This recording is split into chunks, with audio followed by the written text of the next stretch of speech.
It's day 2 of our mammothon. Allie joins us with details on how you can protect your breast health. Allie. Good morning to you, Scott. Yes, live here at Roswell Park Comprehensive Cancer Center up in the Breast Imaging Center, where our goal is to have 550 women schedule your mammogram throughout the week. You know, this process should be painless, simple, and quick, but you don't have to take my word for it. Joining us this morning to talk about some of those frequently asked questions, Dr. Lauren Burkhard-Mandel. Doctor, thank you so much for being with us this morning. Happy to be here. Describe the process of getting a mammogram, if you could. Yeah, so we tell women to block off about a half hour, but the mammogram itself is only a few minutes. And we compress the breast in a few different directions. We have expert technologists who work with the patient to make sure that there's not much discomfort during the mammogram, and then the patient gets to go home. How would you say mammogram technology has changed over the years? Technology has changed a lot. So mammograms have become more advanced in a lot of ways, which means that we have better breast cancer detection, but also means that there's decreased radiation dose to the patient over the years. So the technology has gotten better both for the radiologist and for the patient.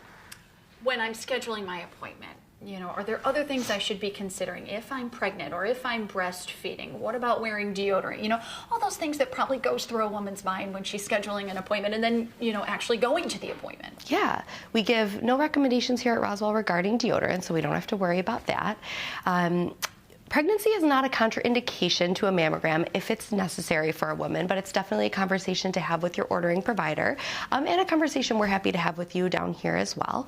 And breastfeeding also is not a contraindication. There's no effect on breast milk from a mammogram. The only thing we recommend is pumping beforehand. That helps our visualization a little bit when we're reading your mammogram. And I'm assuming it would probably be a little bit more comfortable for a breastfeeding mom also as that, well. yes. Are screening recommendations different for Black or African American women? Yeah, that's a great question. So we don't have different recommendations for any specific group. However, we do know that Black and African American women have increased effects sometimes from breast cancer, more advanced stages. So we do recommend that all women start conversations with their doctor at age 25 about their risk factors, and that could be even more important in groups with high risk for breast cancer, such as Black and African American women. I think it's important to note, too, that mammograms often come back normal. Is that right? Yes, a vast majority of mammograms come back normal, and then we see you back next year for your annual. That's right. If you're over the age of 40, you should be scheduling that yearly screening. Yes. Doctor, thank you so much for being with us this morning.